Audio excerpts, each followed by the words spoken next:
Welcome to another episode of Cricket Cards on YouTube. So today we're going to be speaking about the rarest cricket card set out there, and maybe there's an argument that it's one of the rarer card sets of all sport cards issued to date. This is the 1935 Sugar Product set.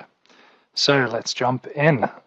The first time these cards were really spoken about in a publication was Derek Deadman's book in 1985, and there were 6 cards known at the time. And then as we kind of move forward about a decade or so, we are still at 6 known cards. So I mean, it's the set is starting to become famous at this stage for it being a chase set, and then obviously we come into the age of the internet, and so these cards are starting to show up. Collectors are finding it easier to find one another. So it's not, just limited to trade shows and clubs and things like that. And so in 2008, we have an article that mentions 17 of these cards, and that continues to grow in 2014. We're up to 21. And where we find ourselves now is that there are 29 known cards, really, and across 21 different subjects. So the business itself was a very short-lived confectionery business in Hobart, Tasmania. They took possession of their office space in 1935, but I'm not sure what part of the year, but it would have been early on.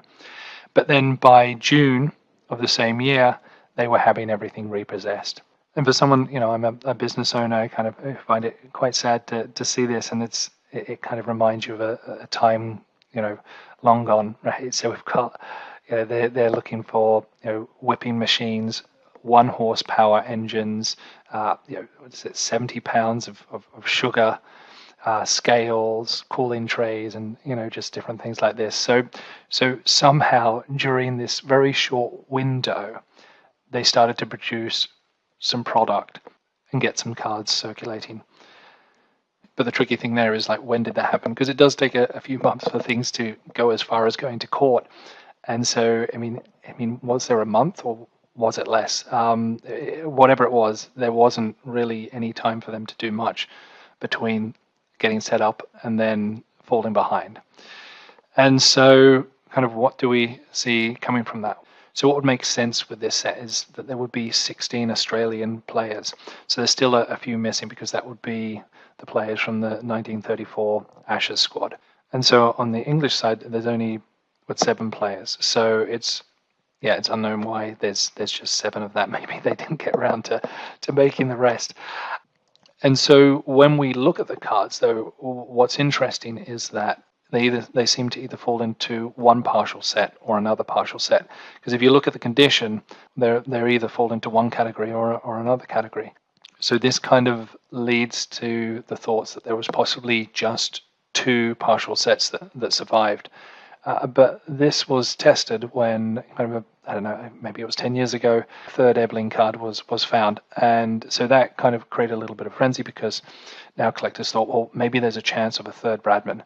And so there were advertisements put out in Hobart to see if they could rustle up the 3rd card, but there's been no luck there so far. So, it is a very interesting set.